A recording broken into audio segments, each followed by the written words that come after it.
Abortion is a very hot topic, but today, instead of asserting my stance, we're just gonna look at stupid arguments that other people use, on both sides, beginning with the very ironic, restricting abortion costs lives. Those mothers are still gonna get abortions from some shady doctor in a dark alley, and they're gonna contract fatal diseases. So you really think that if we outlawed abortion, most of those women would still get abortions anyway?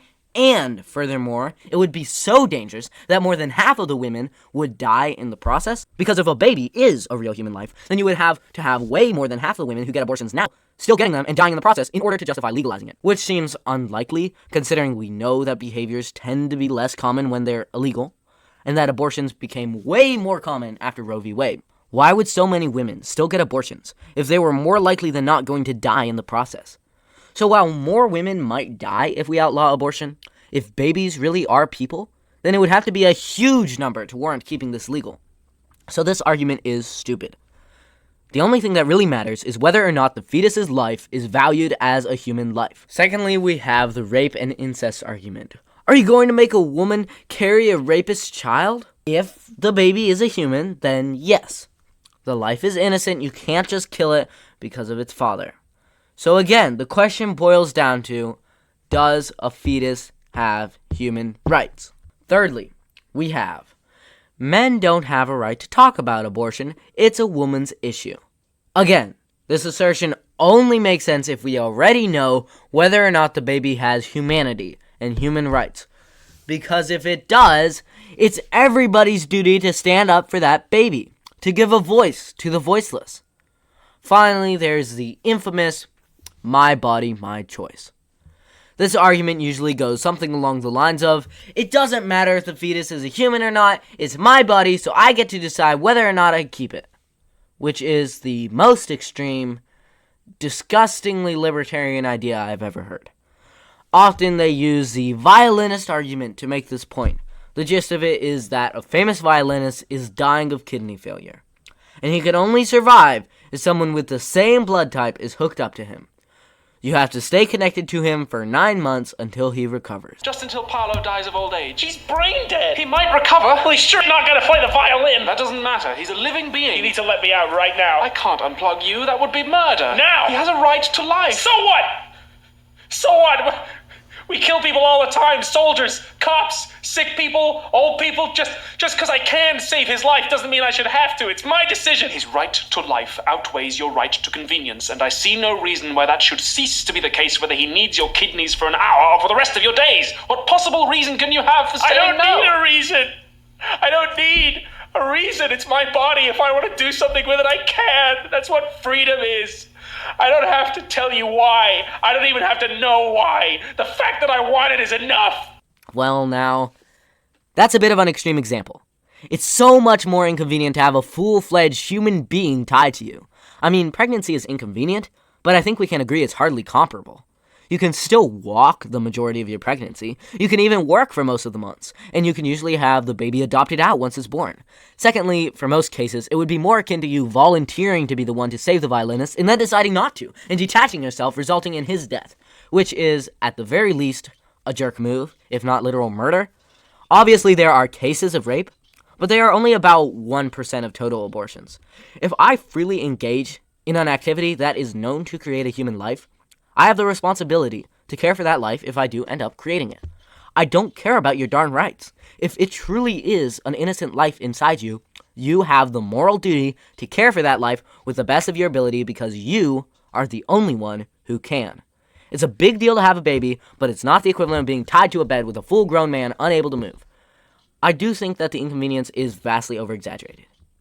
It's not going to ruin your life. It will suck to have a baby that you're not ready for, but there's a massive queue of people waiting to help who want fervently to adopt little babies, who will pay for many of the expenses of a mother. It's not the equivalent of having a violinist tied to you for 9 months. Proof?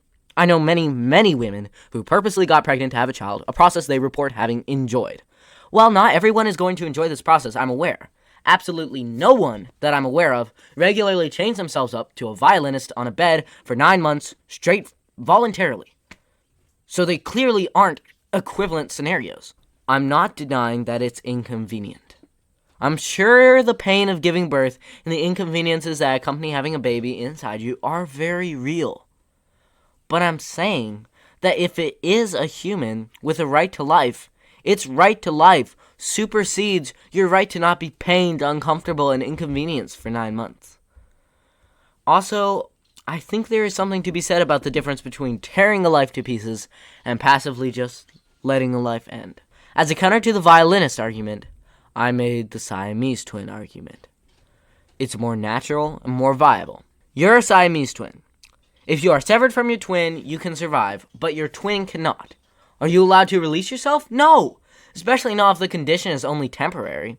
However, the Siamese twin argument is much less convincing if the other twin is a toad, though I still love all animals. So the only real question that matters is this: is a fetus a human with full human rights and humanity? An argument that addresses that from the left is the idiotic, it's just a clump of cells. What? Well, yes, but I'm just a clump of cells, and so are you. I mean, we're all clumps of cells, but we're not just that. So why wouldn't a fetus be more than that? Which brings us to the conservative side of the coin. Of course a fetus is a human. Human life begins at conception. It's a scientific fact. Well, yes, but that's a bait and switch. The creation of a human genome might happen at conception, but there is no scientific metric for when humanity begins. It could easily be argued that it accompanies the development of the brain, or on the extreme opposite, one could argue that every human cell deserves human rights, including sperm and eggs. Conception is the beginning of life in this very vague scientific sense, but it can't really give us a definitive answer about the beginning of a person, of humanity, of the soul.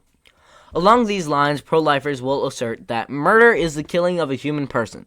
The fetus is a human, therefore abortion is murder. Again, a human person is not necessarily a human body. One could easily argue that the soul is where the value of human life stems from, and who's to say the soul is attached immediately upon conception and not at some time later when the body is more developed and more fit to house it. Scientifically, we can define the beginning of a human body as conception, but the beginning of a human person is a completely different question. Another stupid argument on the conservative side is that child could grow up to be the next Martin Luther King or the next Winston Churchill. You don't know who that kid could be. This argument is silly for several reasons. Most obviously, he could also turn out to be the next Hitler or Jeffrey Dahmer. Also, by that logic, you should just have as many children as possible because they could potentially result in great people. The question is not how great would it be for you to have a child. The question is, does that fetus have the intrinsic human right to life? Ultimately, on both sides, the only question that matters is this: should a fetus be treated as a human, or is it on the level of an animal? What qualifies someone for the special human worth? Do you have to turn in some special paperwork?